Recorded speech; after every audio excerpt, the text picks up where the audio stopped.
আসসালামু আলাইকুম, সানিয়াস রান্নাঘরে আপনাদের স্বাগত। আজ আমি লাউয়ের ক্ষীর বানাবো। তার জন্য দুটো লাউকে ছোট ছোট করে কেটে বীজ বার করে নিয়েছি। আমি কিছুটা দুধ নিয়েছি, নাটস নিয়েছি, সাবুদানা নিয়েছি, আর চিনি নিয়েছি, দুটো তেজপাতা নিয়েছি, আর এলাচ নিয়েছি। দেখো, লাউ দুটোকে এইভাবে মাঝখান থেকে বীজটাকে সরিয়ে দিয়ে এইভাবে ছাড়িয়ে নেবে। আসসালামু আলাইকুম। দেখো, আমি লাউটাকে একটু ভালো করে কুড়ে নিয়েছি, আর এর যে সাদা অংশ আর যে বীজগুলো ছিল সেগুলো আমি বের করে দিয়েছি। রসটাকে একটু ভালো করে নিচড়ে নেবে। আর এখানে আমি আমন্ড বাদামগুলোকে একটু লম্বা লম্বা করে পিস করে নিয়েছি, আর তার সাথে এখানে পিস্তা বাদাম আর কাজু বাদামগুলোকে যেভাবে ইচ্ছে তোমরা একটু গুঁড়ো করে নিতে পারো। আর আমার তার সঙ্গে থাকছে এটা বয়েল করা দুধ। দুধটা ভালো করে ফুটিয়ে নেবে একটু বেশিক্ষণ টাইম ধরে। তোমরা চাইলে এখানে মিল্ক মেড অ্যাড করতে পারো। আমি কিছুটা সাবুদানা নেব, কিছুটা সুগার আছে, সুগার তোমাদের টেস্ট অনুযায়ী দেবে, আর ঘি নেব, আর এখানে দুটো তেজপাতা নিয়েছি, আর এলাচ নিয়েছি।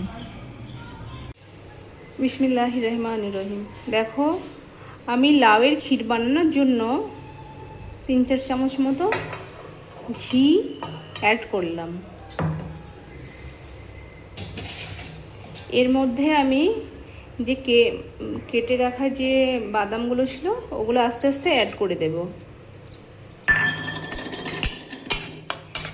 এবার এগুলো একটু নেড়ে নেব। তার সঙ্গে যে লম্বাভাবে যে আমন্ড বাদাম ছিল এগুলোও অ্যাড করে দেব। এবার এগুলো একটু নাড়াচাড়া করে নেব। দেখো বন্ধুরা, এটা প্রায় লাল হয়ে গেছে। আমি এবার এটাকে একটু তুলে রাখবো। দেখো, এটা আমরা তুলে নিয়েছি। এবার এই ঘিয়ের মধ্যে আমি যে লাউটা কুড়ে রেখেছিলাম রসটাকে একটু নিছড়ে, ওই লাউটাকে আমি দিয়ে দেব। এবার এই লাউটাকে একটু, যতক্ষণ না একটু পানিটা মরে যাচ্ছে, আমি একটু নাড়াচাড়া করে নেব। 5 থেকে 10 মিনিট আপনারা নাড়াচাড়া করবেন এটাকে। দেখুন, লাউটা একটু লাল হয়ে গেছে। আমি এবার এটাকে তুলে নেব। দেখুন, আমি একটা পাত্রে 500 মতো দুধ নিয়েছি, এটাকে ভালো করে ফুটিয়ে নিয়েছি। এটাকে আরেকটু ভালো করে ফোটাবো। একটু আপনারা ফুটিয়ে এটাকে গাঢ় করে নেবেন।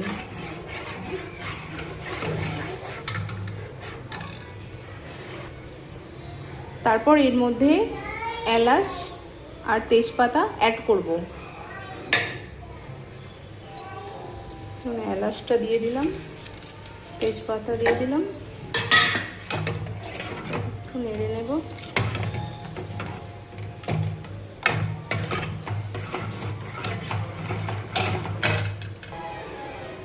এরপর এর মধ্যে আমি একটু চিনি অ্যাড করব। 3-4 চামচ চিনি আছে। আপনারা যেমন খাবেন সেই অনুযায়ী চিনিটা অ্যাড করে নেবেন। এটা ফোটা পর্যন্ত একটু ওয়েট করব। দেখুন, দুধটা প্রায় ফুটেই গেছে।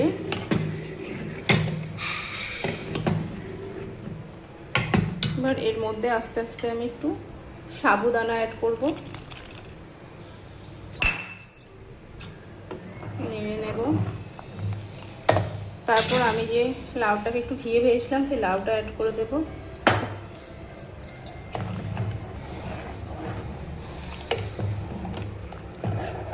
এটা এখন একটু 10-15 মিনিট ধরে ফোটাতে হবে। দেখুন, খুব সুন্দর হচ্ছে। আমি এবার একটু টেস্টের জন্য একটু জাস্ট লবণ অ্যাড করব। এবার দেখুন, আমি ভেজে রাখা নাটসগুলোকে দিয়ে দেব, অ্যাড করে দেব।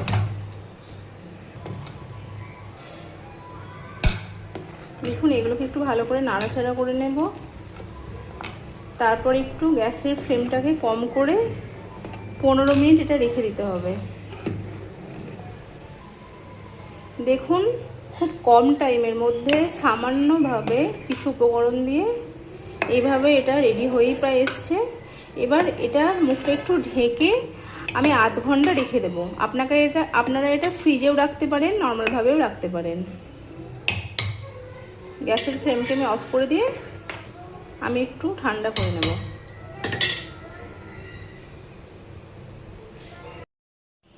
দেখো 15-20 মিনিট পর আসছি, খুব সুন্দর একটা কালার এসছে। খুব সহজে এইভাবে তোমরা লাউয়ের ক্ষীর বানিয়ে নিতে পারবে। আমি আধ ঘন্টা ফ্রিজে রেখেছিলাম এটা, তো এটা প্রায় রেডি হয়ে গেছে। দেখুন কত সুন্দর গাঢ় হয়েছে আর খুব সুন্দর স্মেলও আসছে। তো খুব সহজে আপনারা এটা বাচ্চাদের জন্য বানাতে পারেন এবং এটা বড়রাও খেতে পারেন। টেস্টও অসাধারণ এবং এটা খুবই উপকারী।